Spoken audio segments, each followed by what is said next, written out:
It's imperative to understand that you are a infinite spiritual being, and something that is infinite cannot be, right, and should not be confined. It should not be placed in a box and a label. It should be allowed to experience with freedom, right? To roam and have all of the experiences available to it. And that is essentially who you are down to the core. This is what it means to be a conscious being. Though we identify with our physical bodies, we identify with our gender, we identify with our preferences, our orientation, we also identify with our religious beliefs. But you have to understand that your religious beliefs, religion itself, is simply a framework. It isn't the thing that your consciousness, right, the infinite part of who you are, is supposed to limit itself to. It is just simply a framework that allows you to have a general understanding, some basic instructions as toward what people understand, right, that resonates with them as far as living a fulfilling life. So that means you are supposed to take that information, right, take it with a grain of salt, take it from a perspective of respect and reverence, yes, for those who have created and compiled this information, but recognize that your beingness is really the thing that brings value to that knowledge, that adds value to that knowledge, that insight, those books, that religion. You see, understand that religion and spirituality are not the same thing. Religion is just the framework. It is the structure, right? It is the community, perhaps, but it is not the thing that is going to create fulfillment for you. Fulfillment comes from the spiritual journey, where you take it upon yourself to own your own perspective, your own reality, your own emotions, your own thoughts, your own consciousness, and follow what leads you toward the fulfillment you seek. Religion can provide insight into how you are to do that, but religion itself will not give that to you. Now, it is important to understand that though religion and spirituality are not the same thing, they can exist simultaneously for an individual, right? Somebody who is religious and truly understands and resonates with that religion, they can also have a spirituality based, right, within that experience of that religion. But it's important to understand that it isn't spirituality itself in the religion. It is just the individual who is bringing their spirituality into the experience, the education, the teachings of the religion. There are many people who are religious, but truly have no spiritual connection because they're not connected with themselves. They're not connected with their consciousness and following with their intuition, following with their inner guidance. They're just following instructions. And what happens when people just simply follow instructions, right? They're told this is the way, right? This is what's going to bring you fulfillment. This is what's going to take you to heaven, so to speak. And they are not following, right? They're avoiding, they're neglecting their own spirituality. They're neglecting their own consciousness. This will lead to frustration, to anger. And it's not only within the context of the religion, right? It's not only within the context of spirituality. It experiences and expresses itself out in every area of life.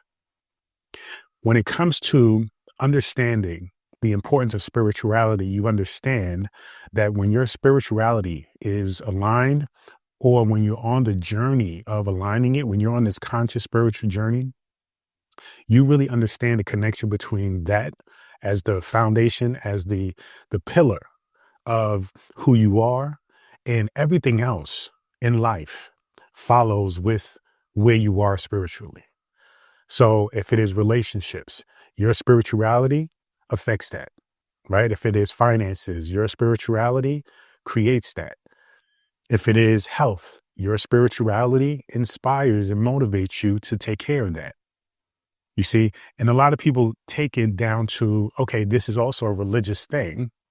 But if you are just simply following along and you're not listening to your own personal, your own dialogue when it comes to these topics, you're just simply roaming and you're just simply existing, right? But you're not living, you're not thriving because you're not following your own GPS. You're not following your own internal, navigating system. You're just following along with somebody else's experience. And that does not align with why you are here. You see, I believe and I understand that it is our job to live our lives uniquely based on what it is that you desire. That is what you're here to do. When I talk about you being the individualized expression of God, the creator, that is because you are here, right, as a spark from that divine essence to have a unique and special experience. So when we transition and we go back to that source, we bring with it that knowledge, that experience from that unique, right, perspective that is called you. But if we are constantly just trying to focus and fit into a box, and we are essentially forcing ourselves to be the same, then there is nothing to bring back to the source that is unique. And if we're not aligning with that truth as to why we're here, then also it expresses itself as negative emotions, right? Negative vibrations, negative feelings, negative thoughts, right? Not being satisfied in life, being unfulfilled. And so you have to understand that you being on this spiritual journey is imperative toward you experiencing fulfillment, but also bringing that knowledge base, bringing that understanding to the universe, bringing that understanding to God, to the collective consciousness. Because again, we are all one. We are all one in that we are individualized expressions of that source. This is why they say God knows everything, right? Because we are bringing that knowledge to the source by being that experience, not just knowing it, right? Not just being an all-seeing eye that is able to observe and look at everything. No, we are actually living it. We are actually putting in the work. We are putting in the effort. We are coming into the true realization as to who you are. That is the essence of why we're here. And so when you think about religion versus spirituality, or religion and spirituality, you have to understand it in that context. Okay. They are not the same thing, but one can most definitely support the other, right? It rarely works where religion supports spirituality, but spirituality will most certainly support religion. When somebody is simply religious, right, and lacks spirituality, they will not have fulfillment, right? But if somebody is completely spiritual and they do not identify with religion, they will have complete and just uninterrupted, uncorrupted freedom, joy, success, and fulfillment in their life. And so you have to understand that it is very important to not allow yourself to be placed in a box, right? And this box can be represented as a book, right? As whatever doctrine that religious belief follows. That is a box. And so if you confine your spirituality to this box, you are essentially shutting out everything else outside of that box, which is most of the world, most of reality, most of your universe. So your job is to, if you identify with this knowledge in this box, in this book, yes, use it, but make sure you never neglect the spiritual aspects of who you are. This divine, this infinite intelligence, right? Your infinite beingness.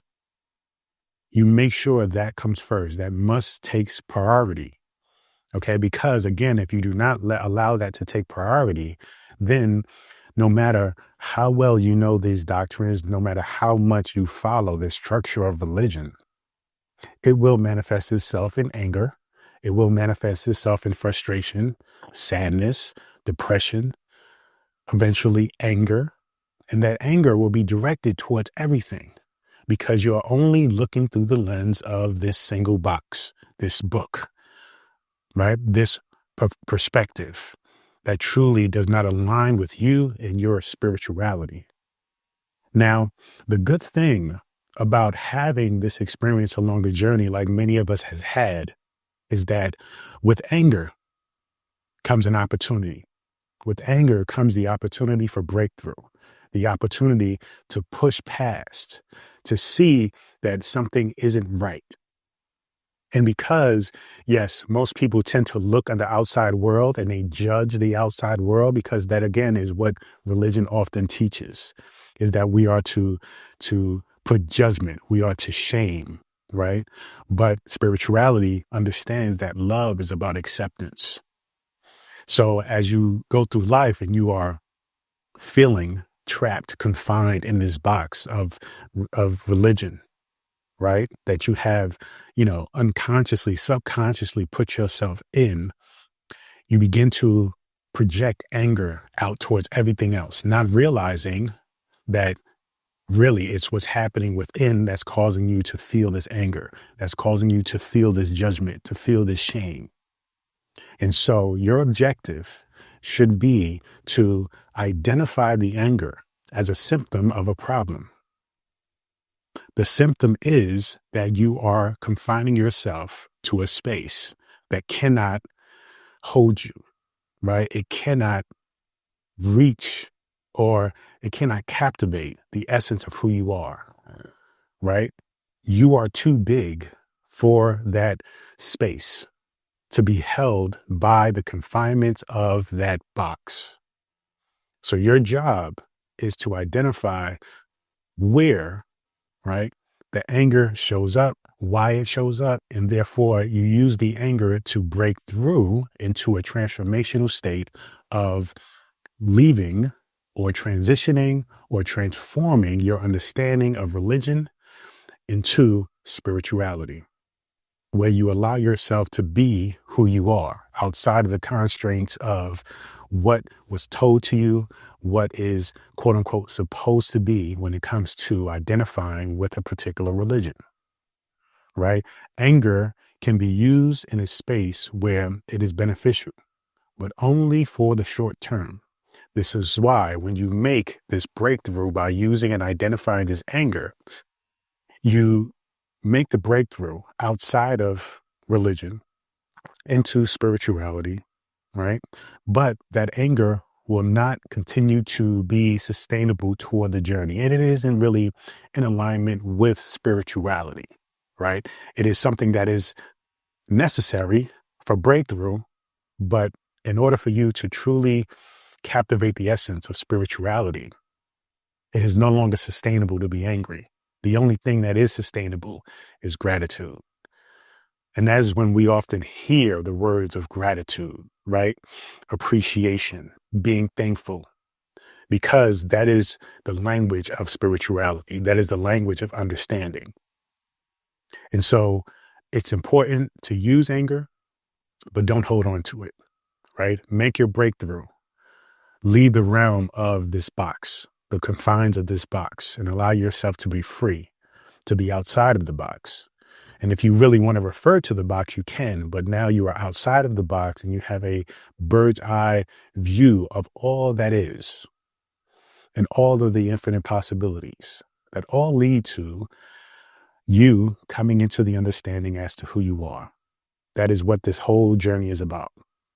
And so you have to understand that this all comes down to consciousness, which is often referred to as the soul, right? Because this is your ultimate guide toward personal liberation, spiritual liberation. You have to follow your consciousness, and your consciousness is trying to communicate to you in various ways. Just make sure you set time out. You have the intention to listen to it, because everything is about it leading you toward your own personal fulfillment, your own purpose, your own journey, your own understanding, your own self-realization. But you cannot achieve that if you are constantly trying to live in a box. Remember, your consciousness is infinite. All right. Do not put it in a box because it is impossible for it to fit in a way that allows you to be comfortable, right? To be in a state where you can relax into the beingness of who you are. So allow yourself to, again, use the anger, but don't be identified with the anger. Make the breakthrough, but embrace the possibilities of stepping out of this box of religion, embracing the infinite space of spirituality, and allowing yourself to be you. Thank you so much. Feel free to go to drabundant.com, subscribe to my daily newsletter, get access to this free ebook, and so much more. Continue to join me on this journey. Peace and abundance always.